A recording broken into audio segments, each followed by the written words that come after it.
Good morning. How are you, students? Hope you all are fine by the grace of Almighty Allah. So today, welcome back to my physics class.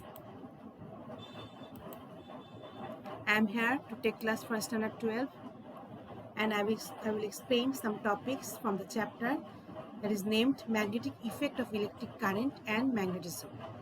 So let's start the class. At first, let me introduce which topics will I explain today. Today's topics are Ampere's law and Hall effect.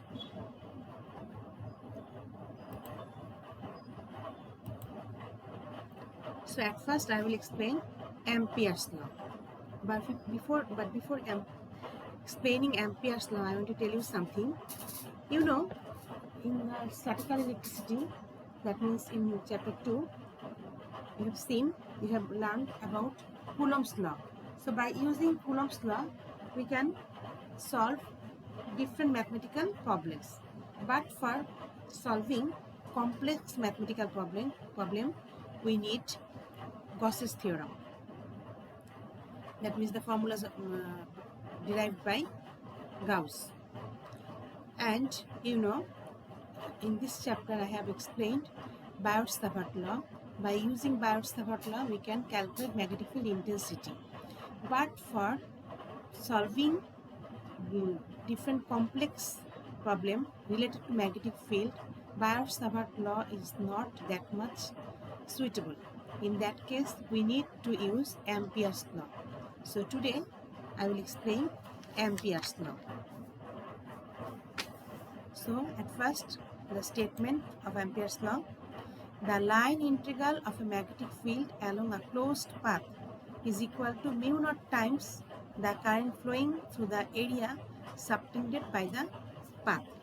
So before discussing Ampere's law, we need to know what are closed path and line integral means. So look here, the amount of current I is passing through this conductor. Okay, and we will find out the magnetic field at a distance r from the wire at point A. So in order to find out the magnetic field at this point A, we will consider a circle taking the radius r. So here we will draw a circle taking the radius r, which passes through the point A, and we will find out the magnetic field intensity at this point A. So here, this is known as the closed path. So if a line or path starting from a point and ends to the same point, then that path is called closed path. Look here, the path is starting from A and again it ends to the same point A. So this is known as the closed path.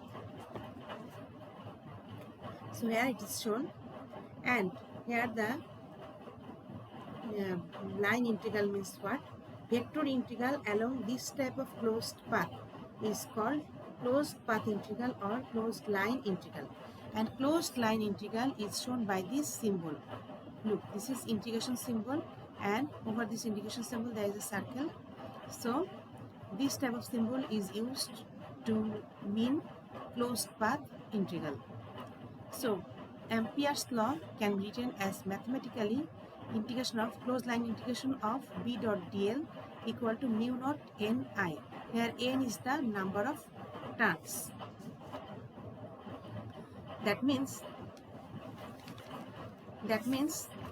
the line integral of a magnetic field, look here, B dot dl, this is line integral of the magnetic field along a closed path, along this closed path, is equal to what?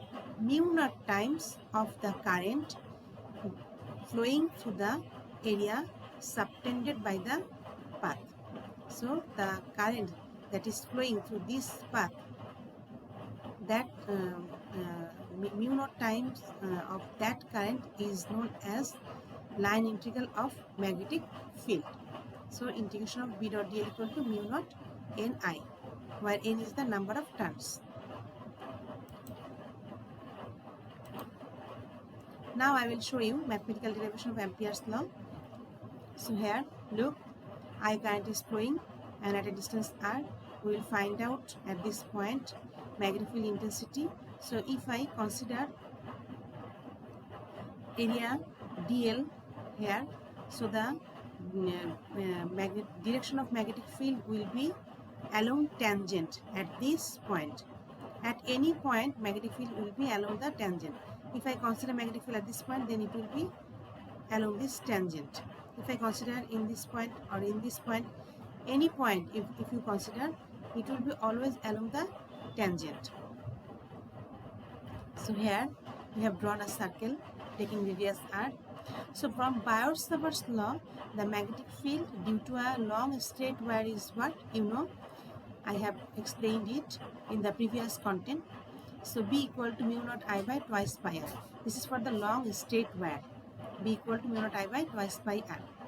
Since B and dl are in the same direction, look here, B and dl will be in the same direction.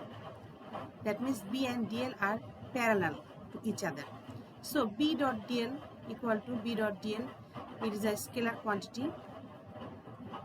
So you know, if we break a scalar quantity, B dot dl equal to B dl cos theta. But here theta equal to 0 degree because the angle between B and dl is 0 degree.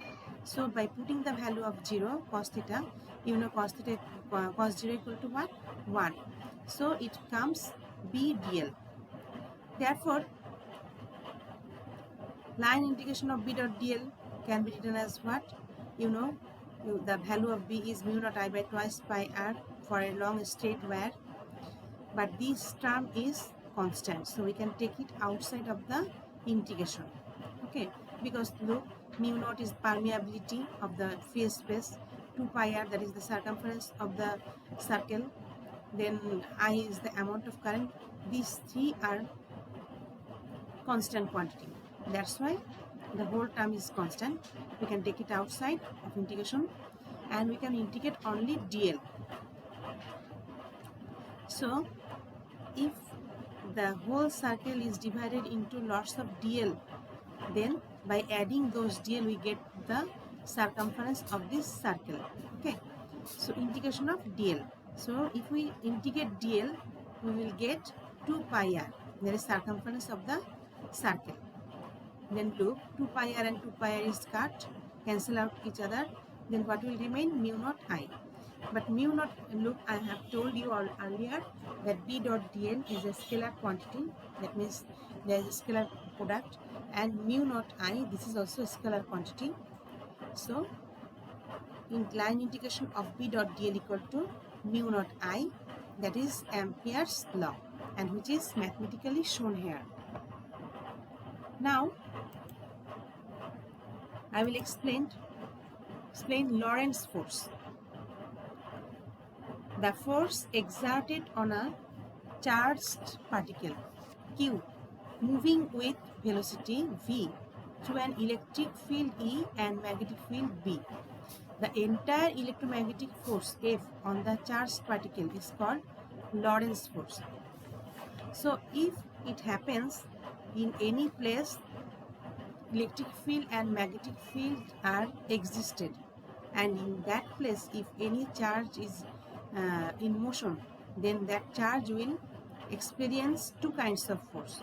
One for the electric field, that is electric force, and another for the magnetic field, that is magnetic force. And these two forces combined together is called Lorentz force, and it is named as Lorentz force by the name of Dutch physicist Hendrik A. Lorentz.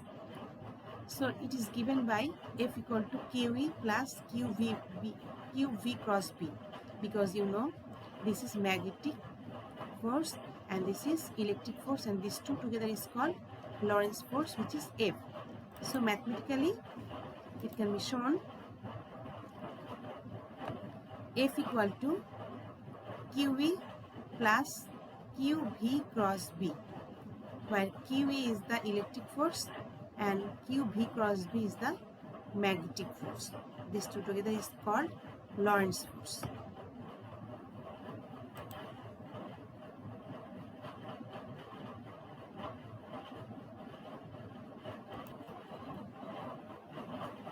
Dear students, now I will explain one interesting topic, that is Hall effect.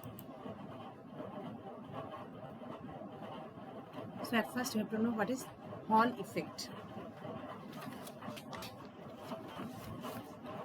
The Hall effect is the production of a voltage difference, that means the Hall voltage, across the current carrying conductor in presence of magnetic field perpendicular to both current and the magnetic field. That means if a magnetic field is applied perpendicularly to the flow of current, look here, the magnetic field is applied perpendicularly to the flow of current, then a potential is created normal to both that of the current and magnetic field. This effect is called Hall effect, and the generated potential is called Hall potential difference or Hall voltage. So look at this figure here. This is a metal strip, and with this metal strip a wire is connected, and the two end of the wire is connected with the electrical source, that means with, to the battery. So when the switch is on, the current will be flowing through this conductor, and you know the direction of current flow is what? From positive to negative. And if the majority charge carrier of this conductor is electron, so in that case, you know, the direction of electron flow will be opposite to the direction of current flow. So if current is flowing to from positive to negative, then electron will flow from negative to positive. If current is flow towards this direction, then electron will flow towards that direction. But here we have applied a magnetic field perpendicularly to the direction of the current flow. So when the magnetic field is applied perpendicularly, we will see the electrons motion will be deflected. Look here, the electron should go to this direction straight. If there is no magnetic field, then electron will move in a straight distance. But here, when the magnetic field is applied, we are seeing the electron is deflected and it is going upward direction. So in the upper surface of this metal strip, negative charge will be accumulated, and in the lower portion, positive charges will be accumulated. And you know, if negative charges and positive charges are separated by a distance and they are stored in the two points of a conductor, then a potential difference will develop at these 2 points, and that potential difference can be measured by using this voltmeter, and that potential difference is known as Hall voltage, which we measure by using the voltmeter connecting at these 2 points. Okay, so this is what about Hall effect. In this way, Hall voltage can be produced. Now I will show you mathematical derivation of Hall voltage. So look here, this is the metal strip, and current is passing through this, I current is passing through this metal strip along positive x-axis. Okay, along positive x-axis, I current is flowing through this, and along positive y-axis, one uniform magnetic field is applied, and if the majority charge carrier is electron, then electron will flow along the direction opposite to the direction of current flow. That means electron will flow in the negative x-axis. Suppose the electron is moving with drift velocity v. Here I have to tell you what is drift velocity. Drift velocity means the average velocity with which electron moves through any conductor. That is known as drift velocity. So here electron is moving with drift velocity v from negative to along negative x-axis. So when electron will be in motion, you know, in any magnetic field, if there is any charged particle, then that charged particle will experience a magnetic force, isn't it? So the direction of the magnetic force will be along z axis. So So what happens? The electric field, uh, the direction of current, the direction of magnetic field, and the direction of magnetic force will be perpendicular to each other. So when the magnetic force will be applied on the electron, at that time electron will be deflected in the upward direction.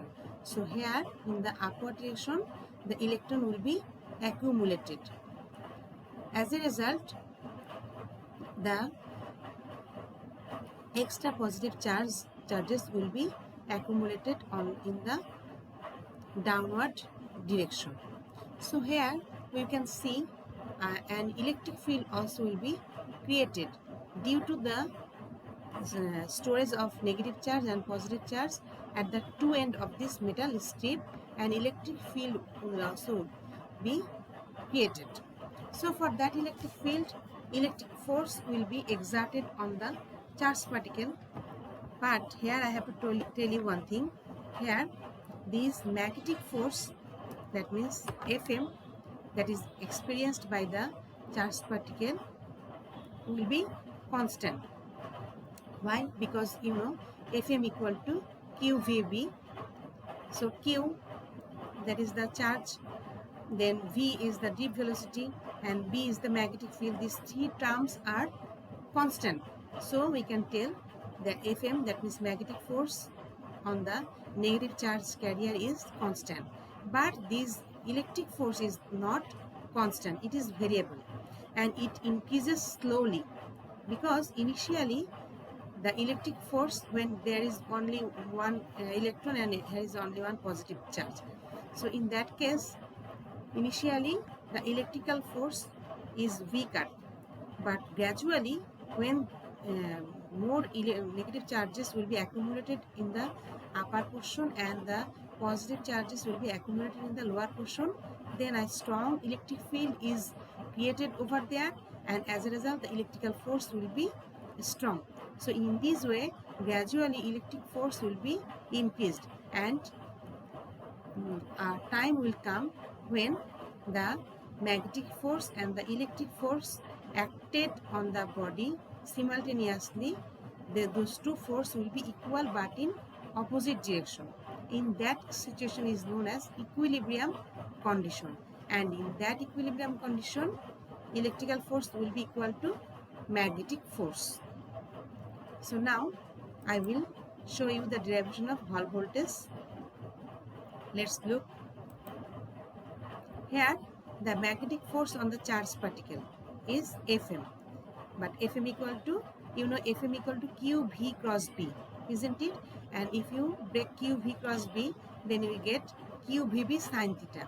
But here the angle between V and B, that is magnetic field intensity, is 90 degree, and sin 90 degree is always 1. So it becomes Fm equal to QVB. Okay, that means magnetic force equal to QVB. Again, due to potential difference, look here, you know, negative charges and negative charge and positive charge, if separated by distance, then a potential difference will be evolved over there. So here, due to potential difference at the 2 point of the conductor, electric force on the charged particle is F equal to QE. Electric force can be calculated by this formula, F equal to QE. But here this Hall voltage which is created at the two end, VH equal to ED, that means electric field into the distance between them, between the two charged particle. So VH equal to ED. So from here E equal to, you can write VH by D. So in place of E you put its value, that is VH by D. So it becomes Q into VH by D.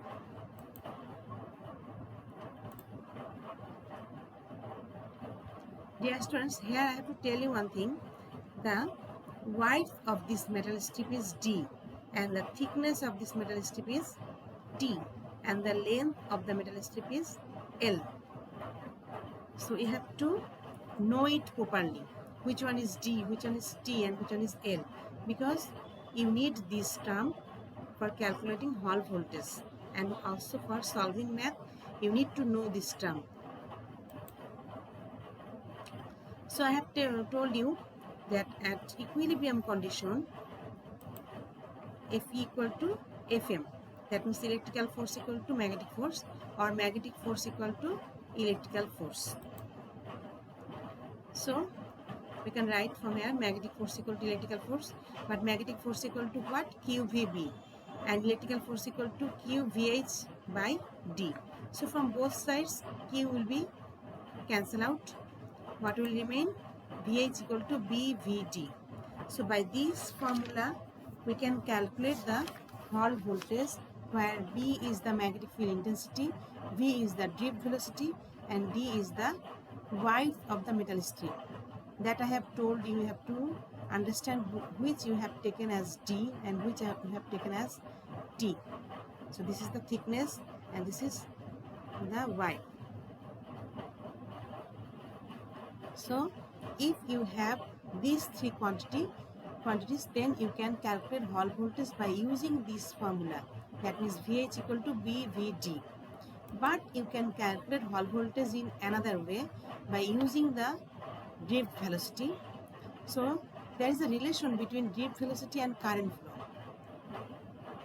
I think you have already well known about this relation that you have learned in chapter 3, that means in current electricity.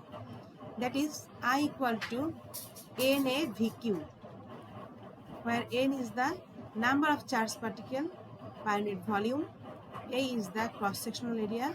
Look, this is the cross-sectional area whose length is D and breadth is T. So dt is the cross-sectional area. V is the drift velocity and Q is the charge particle.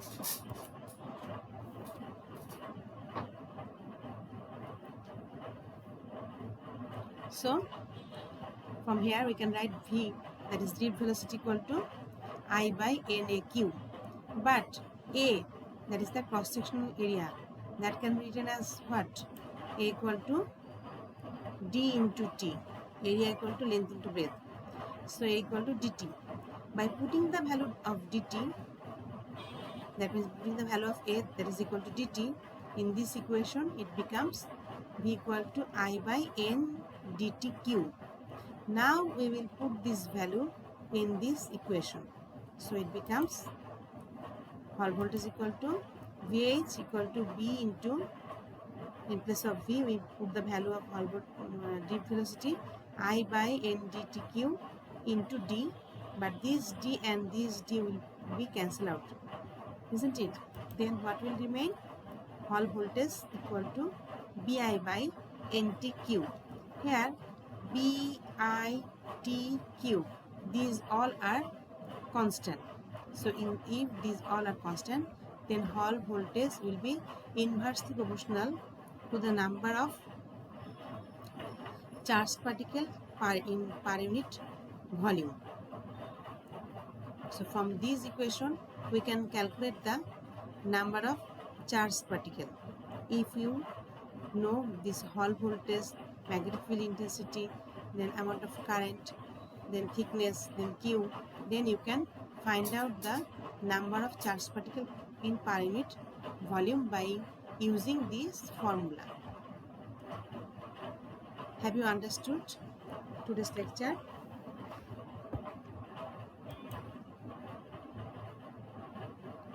So today I want to finish my lecture. Dear students, I will tell you one thing. Your test exam is knocking at the door and it will be started in the month of October. So you have to take preparation. And you know, this chapter, that is chapter 4, that is the largest chapter in your physics second paper book. So you have to give your best effort to understand this chapter, and you have to practice many maths that are included from Dr. Shahjahan Tapun or Amir Hossain, any of the book you can choose, or other book you can follow, but you have to practice more maths, otherwise you will not understand physics. So stay safe and stay strong. Goodbye.